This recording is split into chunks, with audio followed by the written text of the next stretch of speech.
I have way too many games. I sometimes get paralysis when looking at my games and deciding on which game that I want to play. That is why I'm deciding on going after every platinum or 100% for each game that I own and documenting it.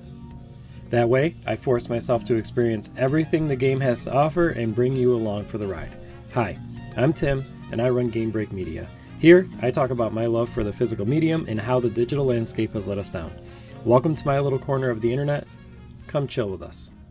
Now, for today's game, I'm going after the Platinum for PowerWash Simulator. This game was released in 2021 via Early Access on PC and was fully released almost a year later in 2022. The game was developed by Future Lab and published by the indie games division of Square Enix called Squared Enix Collective. I've previously heard of Future Lab through one of their previous games, Velocity, and its sequel Velocity 2X, which were both fantastic on the Vita. The game sees you taking on the role of a PowerWash business owner who is looking to get out there and make a name for themselves by cleaning up the various areas around the fictional location of Muckingham. The platinum for this game isn't a bad one. It's tedious, but if you pop on a podcast and zone out, it's easy to get through. I discovered this game through a demo online, eventually saw it pop up on Game Pass, and then it didn't really connect with me until I saw it hit the PlayStation Store. I'm a massive fan of the PlayStation ecosystem and their trophy system. I prefer it over all of the other achievement systems that are out there. And then once I started it, it quickly absorbed me. I eventually ended up platinuming the PS5 version, 100%ing the Steam version. It plays really well on the Steam Deck also. And then I ended up picking it back up for the PS4, which is what inspired me to make this video. Okay, so at the beginning of the game, you assume the role of the main character, and you've already started your own power washing business. The first mission sees you cleaning off your new van before heading out to handle your first few jobs. Also, this is where you should be getting your first trophy for earning 5 stars in career mode. These are the stars that you obtain by completing the various levels, and by fully completing a level to 100% cleanliness, you will get the 5 stars. In this level, I also obtained the Powerful Pressure Purist trophy, which is for washing the van only with the red nozzle. It's not too hard, just a little tedious, as the width of the nozzles forces it to clean a small area at a time. But by the time I got the PS4 version, I was pretty feral with it, as I was already used to this trophy, so I knew how to fly through it. From there, I moved on to my next job, which is called the Back Garden. This is a fun place, a small, tiny place actually, which sees you cleaning the patio area and various places in the backyard. The beginning is where you should unlock your next trophy, which is called First Steps, and that is for cleaning all 12 of the tiny stepping stones first and nothing else. Once you do that, just go through, clean up the rest of the area, and then you're on to the next place. But before you do, you may be able to unlock 2 trophies for your equipment. The next trophy that I unlocked was called Fully Equipped, and that's for purchasing the Prima Vista 1500 and its 3 attachments. You should have enough money to do this by now, but if not, then it can be done at any time. Additionally, while doing this, you can also customize your outfit, gloves, and washer modification for the Fashionista trophy. After that is done, you jump over to the Swingin' Bungalow, and as you may have noticed, some of the locations have trophies attached to them, but not all of them. This one is one of them, and the trophy is called Gutted, and it means you have to save the gutters for last. When you run into trophies like this, it's okay to clean a little bit of them throughout the level as you clean other things. As long as you don't fully 100% the gutters, then you're fine. I find that you have to go out of your way to 100% these gutters, so it shouldn't be too much of a chore for you to avoid them until the last. The best way for you to know that you've saved them for the last is once you're down to the last 3 items of a level, the gutters should be on there, and from there you can dwindle that list down. And you should also be checking on the progress of your level throughout the menu as well. It's a great way to see everything that you're doing and the progress that you're making as well. All right, and then the next trophy that I got was called Pave the Way at the Detached House location. This is a fairly simple one, which asks you to clean the driveway edge, and pathway before anything else. All 3 areas are pretty big with nothing too close to it, so you should be able to get this fairly quickly. And right after that, I was able to have enough money to purchase the next washer, I believe the Urban X U2, and it's 4 attachments to earn the Urban Expert trophy. If you don't have enough at this time, that's fine. You'll be able to get that soon enough. And with that, now we skate over to the skate park. This is one of my favorite levels, and it also has a trophy attached to it called Watermelon Shot, which is to push the ball out of the bowl that you see here. It's not hard to do now, just have to angle it properly to get it out. If you have issues with it, don't worry. You'll be able to unlock more powerful washers, as I mentioned previously, and it'll make it a breeze. And plus, there are mission select options or level select options, so it's easy to jump in and clean up any trophies that you miss throughout the way. And then after we're done with the skate park, you should get close to getting your next trophy, which is called Raking It In. That is for obtaining 50 stars. There are other levels that pop up that are not attached to trophies, so I've glazed over them a little bit. But as long as you complete every level that pops up, you should be fine. And then also, the way that I've attacked the levels may be different than you do it. So, yeah, some will show up sooner rather than others. And you will have options when choosing them as well. The next trophy I went after was called Soul Task, and you can find this in the house shoe level. This saw me leaving the sole of the shoe for the very last thing to do in order to get the 100% for this level. It is a fun level. It's reminiscent of the old nursery rhyme. Oh god, it's something to do with an old woman who lived in a shoe. I'm pretty sure that's pretty close to the name. There are also some pretty funny lore bits in there too with the text that pop up. This one can be a little tedious with trying to get the dirt in the crevices of the tongue of the shoe, but it's nothing too wild. As I mentioned earlier, it's just using the angles and trying to get there. What I like to do with these sorts of levels is to position the scaffolding just right and blast an entire area, and then work my way around the exterior of the object while doing that. And then once I do that, I jump in and I move closer to the object, so then I'm able to blast it away with a different nozzle, normally the yellow or the green nozzles. It makes it quicker to do, at least that's from my point of view. And as I mentioned, especially if you pick the right nozzles too. You'll see that each nozzle focuses on an area size and with a certain weight behind the pressure. My default is to test areas with the white first. If I can get away with using white on the largest areas, it makes it so much easier to come back through with a green or yellow tip, as I'd mentioned previously, and finish the job. All right, so then after the house, we jumped over to the firehouse, and I earned a trophy here called Tall Order. This one is an interesting one. You have to clean the tower in the back without using a ladder. Your current loadout doesn't allow this, and it doesn't allow you to reach all of the outside from the ground.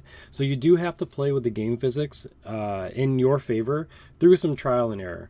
Some of the trophy guides out there suggest that you come back later and try it again after you've unlocked all of the additional washers and the extensions and all of that jazz, and that would be fine.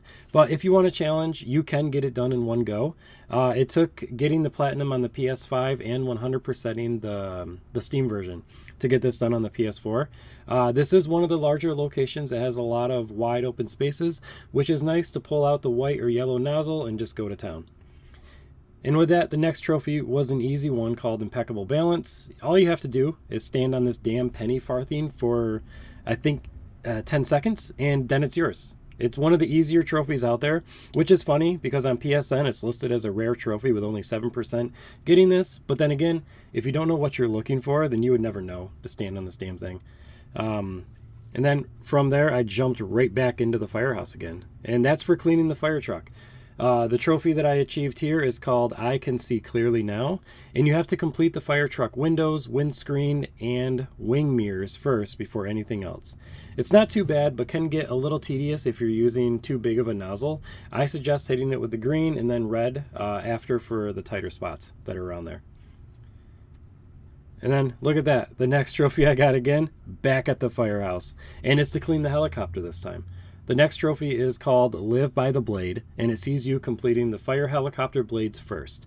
There are 2 sets that you should keep an eye out for, and as you can see, we revisit locations a lot to clean different things, and I love that. I think it's so cool, and I believe it adds more to the story behind the locations that you're cleaning. I honestly didn't pick this up until embarrassing late throughout my playthroughs, but that's fine. The helicopter can give you some issues, but it's nothing too crazy, just a lot of tiny areas, especially with the wheels. So keep an eye out for the wheels. There are some tight spots around there, and they tend to give me the hardest time. And with that, the next trophy I unlocked was called Soap Connoisseur, and that's for purchasing all of the soaps. You can honestly unlock this at any time, given that you have the money for it. Normally, I unlock this way earlier, but given that I played this on the PS5 and Steam as well, I tend to not lean on it through this playthrough. But then again, you may unlock this sooner or later, depending. And then right after that, I unlocked the Heavy Hitter Trophy, which is another non-level trophy, and it sees you purchasing and owning the Prime Vista 3000 and 5 of its attachments. You may get this now, but you can also get it later, depending on your money situation, honestly. And from there, next, I went to the carousel. And you want to make sure the first thing you do, don't turn it off. You want to leave it on. There is a trophy attached to this location. It's called Merrily Go Round, which sees you cleaning the entire carousel without turning it off. It's not that bad. Some areas move and some don't. What I did was stand stationary in some areas with the washer on a focused area and let the carousel spin, cleaning the whole area. That way I don't got to move around and do all this crazy stuff. I just kind of let the carousel do the work for me as I'm blasting it with the blaster. Yeah, no. It ties back to what I mentioned in the shoe level. Grab the scaffolding, spray the areas as it spins until you've come full circle on it, and then from there you can hop into the carousel and get the tighter places. But then again though, there's no right way to do this. Just have fun with it. And then hopefully with unlocking that level, or with completing that level, you'll be able to unlock your next trophy, which is getting 100 stars by completing levels. This should be done as long as you're 100%ing every single level you're going through. You'll unlock this throughout your playthrough at some point. And then look at this. The next level that I went to was this big ass drill. The trophy that is attached to this is called Head First, and it's for making sure that you clean the tip of the drill before anything else. It does get a little tough with a lot of the rust or grime that's built up on the metal, but either using the red nozzle or metal cleaner, you can get this trophy in no time. I'm not a big fan of this trophy. Every single time I hate it, but it's just because how stuck on the rust gets and the tiny little crevices that you have to get into. Not a big fan of that, but it's all fine. The next location is an interesting one, but it does have a goofy ass trophy attached to it, and that's called Gnome Sweet Gnome. On top of the cottage, you'll see that there was a gnome just vibing out on top of it. In fact, now it's a good time to call it out. Every location has a gnome that lives in it, but this is the first time you have to acknowledge it and use it to get a trophy.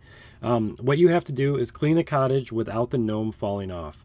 I failed this so many times throughout my multiple playthroughs, and really all I had to do was use the white nozzle to try and clean around it, and I very gently cleaned around the gnome, and then I went feral on everything else in the location without a care in the world. But we ended up getting there with this playthrough. It was pretty good.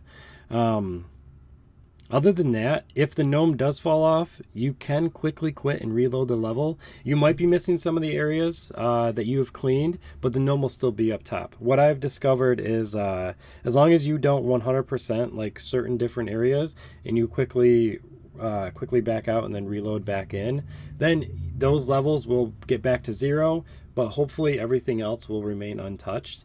And that's what I ended up doing with the gnome in this one, because I did end up knocking it over, but quickly reloading, it popped back up. I had no issues.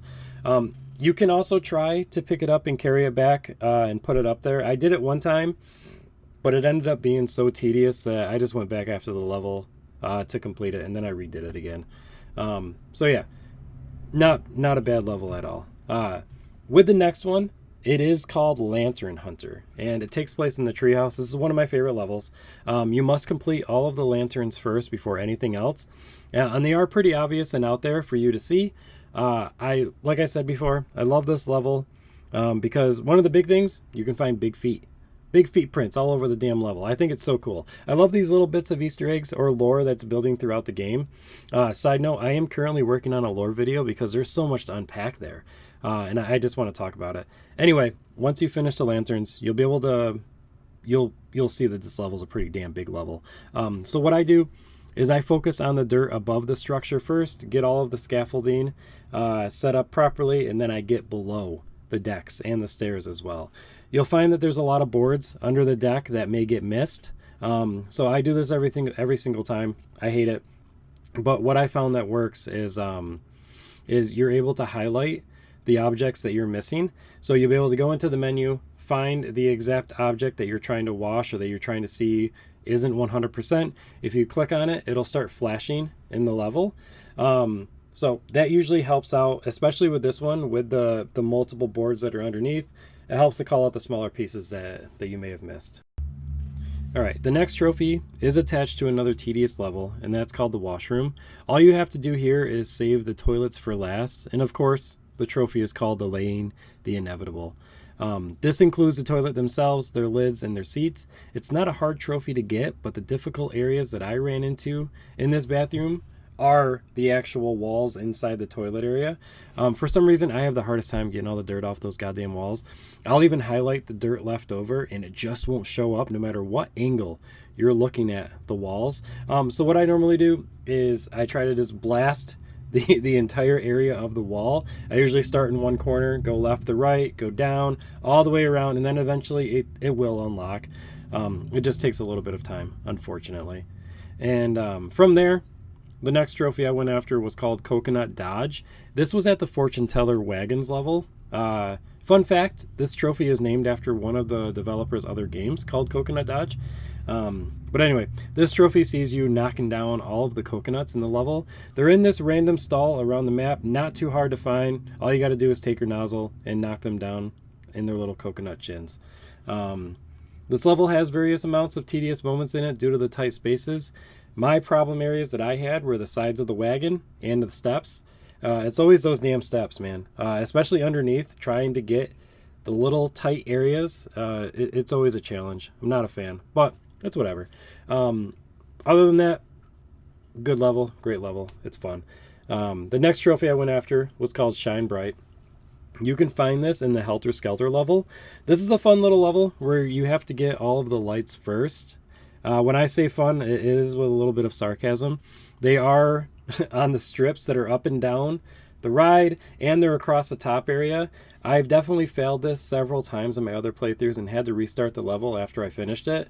But you'll get there. One not so fun thing is that once something is 100% complete, as I talked about in the other level, the game autosaves, so you can't back out and restart it. And that's why I had to restart this a few times, because with the lights being in the tight areas that they're in, you run into the possibility of potentially 100%ing something else, or something may not look like a light to you, and you'll go to do it, you'll get the 100%, and then you'll have to restart automatically. So not a great, and when I do say automatically, you do have to complete the level first. You're not able to unlock the level select until the career mode is done, if I'm not mistaken. So that's something to keep an eye out for as well. And then with that, the next trophy, it's attached to this damn jet, and I love this jet. The trophy is called Suspicious Modifications. I mean, just look at this thing. It's wild. It's wild. It has some special modifications on it that need to be addressed first before you do anything else. This includes the laser and the anti-gravity parts first. The laser is located beneath the front of the jet, as you see here, and then the anti-gravity parts are located on the wings. The jet is not the best level due to all of the random spots you have to get to, but it's a lot of fun in my opinion. And now, one of my favorites is we're honestly playing with the big guns over here, reliving my childhood of playing with monster trucks. The trophy attached to this is called Tiresome, and it sees you having to complete the monster truck tires before anything else again. So it's not too bad, but it can get a little rough when you get behind the wheels, and you have to find the right angle to get them cleaned. It is a little bit, you gotta like crouch down, you gotta get as low as you can on both sides. You gotta try to maybe attack it, like if you're trying to get the right front tire, go to the left side and the back and try to spray it at that angle. There's a lot of different angles that you have to mess around with to try to get this trophy, but it's not too bad. The next trophy is attached to one of my favorite levels, and it's the Ferris wheel. This trophy is called Best Buds, and it asks you to ride on the Ferris wheel with one of the gnomes. You can find the gnome at the top of the stairs of our old friend, the Helter Skelter. All you got to do is bring it down with you, get into one of the buckets, and then make sure you ride it all the way around for it to count. You'll know that it counts because the trophy will pop as soon as you make it all the way around. And then from there, all you got to do is tackle this bad boy. You use your scaffolding to get to the outside of the Ferris wheel. What I normally do is I try to get it on from either side with the scaffolding, try to get as much as I can, and then I go down and then I pause. I stop the buckets from going around in the circle, from spinning, and I try to clean each one of them. If you angle it just right, you can get 2 to 3 at a time before you have to rotate the wheel again to get more down. And yeah, it's like the inverse of the scaffolding trick, be going like that we just talked about previously. It may not be the best way, but the way that I view the levels is they're kind of like freeform jazz. There is no wrong way to complete these, just different but equal paths that we have to navigate to get to the end. So from there, this is also where I earn my next trophy, which is associated for earning 150 stars. This trophy is called Superstar, and you may get this at a different time as well than me, but it all depends on how you complete all of the levels and if you've completed all of them up to this point. From what I understand, you don't have to complete them all for the levels to unlock. You'll receive text messages as you go through levels telling you that new areas are unlocked. So you could see people jumping to the next one without having to earn all of the stars, but it doesn't make sense to me. So I would just suggest to finish all of the levels as you come up or as they come up, and then you'll be fine. And then with this one, this is one of the most tedious levels that I've had to deal with, and this is the subway level. What it asks you to do is there's a trophy attached to it that you have to do first, and you have to clean the advertising boards first. What I like about this is they all tie to previous levels that you've worked on or items that you've cleaned. I think it's a lot of fun, and it just kind of builds more lore into the settings that you're cleaning, which is always great. After that is done, you're in for a journey because, as I mentioned, this is a pretty big level. I like to do it in sections.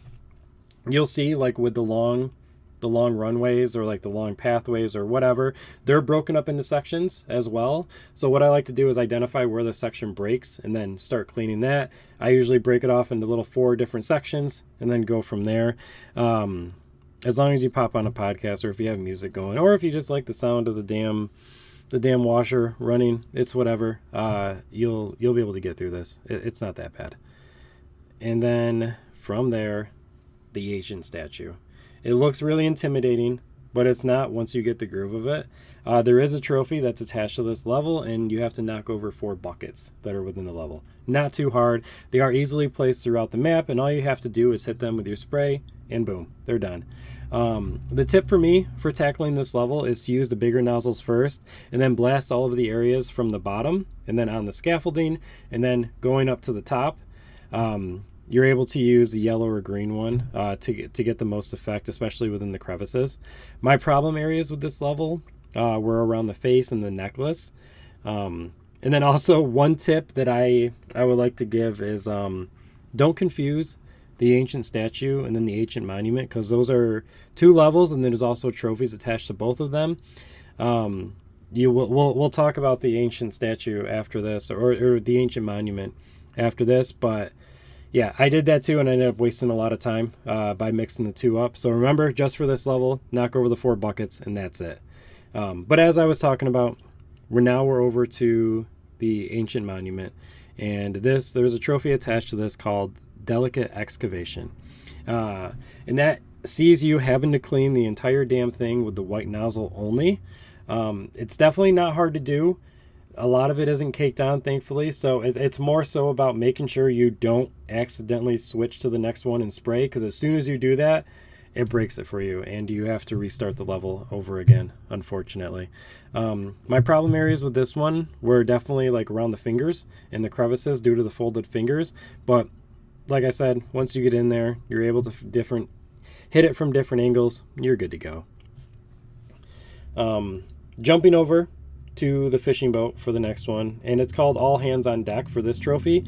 This sees you cleaning the bow, the main deck, and then the steps before anything else. It's fairly easy to get through. You might run into issues with the bow, especially around the chain area, but it shouldn't be too hard. In fact, this level is not hard at all. It may look big, but there's not a lot of pieces that are attached to this, especially as you dive in further into it. So I would just say, similar to what I talked about with the other levels, just tackle it in sections and you'll be fine. And then from here, I also unlocked the bonus job trophy, which is called Side Hustle. You're able to pop into the menu. There's a bunch of random jobs that aren't attached to career mode or anything like that you're able to do. The one that I always like to default to is the Mars rover. I always have a lot of fun with it. There's a lot of tiny parts that are attached to it. So once you get in there with like the yellow or green nozzle and you start blasting, you can easily get up to like 95% within a couple couple, maybe like even a minute potentially. So you'll just hear the consistent ding, ding, ding, ding, ding, ding, ding, ding, ding, ding, ding, ding, ding. I love it.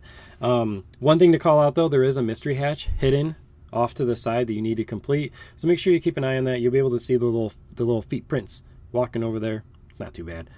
And this is also where I unlocked the unlimited PowerWash trophy. And that's for owning the Prime Vista Pro and all 6 of its attachments. Not too hard. As long as you have the money, as long as you're not wasting your money, you should be fine. And then from there, we're almost done with career mode. Now, as you see, this is the last level. I got the trophy, which, as was foretold, is what it's called, and that's for completing the career mode. And that means finishing this massive ass pyramid. This, I recommend doing it in sections, obviously, but it's definitely going to take you a long time. It took me a long time. It took me multiple play sessions to complete it. But yeah, shouldn't be too hard. It's just very long and drawn out.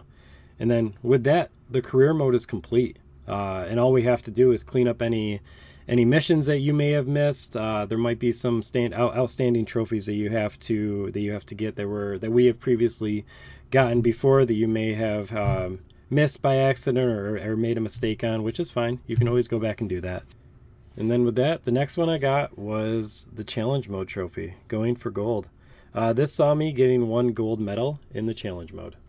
And then from there, I just had a few additional ones that I had to clean up. The next trophy I got was for completing 95% of a job without completing any tasks. I did this on the penny farthing, as it is the lowest number of items to complete, and it's easy to do if you're very careful. What I like to do is take the red nozzle, and I just hit each section with little bursts, with 1 pull of the trigger until I get there. And I'm always monitoring through the menu too, like how far I'm getting to getting that 90%. I always try to, I just try to be very gentle with it. It may take you a few tries, which is fine. It always takes me a few tries, but it's whatever, man. And then from there, this is where I went back to the playground and I rolled that ball up the Stegosaurus. It makes it so much easier to do if you wait until the end, especially once you have the powerful washer and all of its attachments. As I mentioned prior, purchasing more powerful washers and different nozzles will make this trophy so much easier. The playground can also be time consuming, so no need to complete it again. As long as you get the trophy, you can pop out and not have to deal with anything else. And then the second to last trophy I got was for obtaining 5 gold medals in the challenge mode. You can tackle this throughout a variety of ways that you want to. There are timed ones. There are water usage ones as well. I like to go for the timed ones, and then there might be 1 or 2 water usage ones that are great. But yeah, I want to leave this up to you to decide. Just because it all depends on your play style and what level of difficulty you prefer. Like I said, I don't like to do the water ones that much. I prefer the time ones. And then with that, I was able to snag the platinum for the game. And then there you have it. That's the platinum for the PowerWash Simulator. You won't get 100% on it unless you go after all the DLC trophies. At the time of recording this video, they have trophies for SpongeBob SquarePants, Warhammer, Back to the Future, which is one of my favorites, Alice in Wonderland, and Shrek. It's honestly not a hard game to platinum, nor is it a bad platinum as long as you use it to your advantage. Like I said in the beginning, put on music, put on a podcast, zone out, and shut your brain off. It took me about 40 to 45 hours to platinum this. Your time may vary depending on how long it takes you to complete certain levels or if you miss a trophy. So yeah, with that, I appreciate y'all stopping in, listening to me ramble, and hopefully I will see you all again soon. Take care.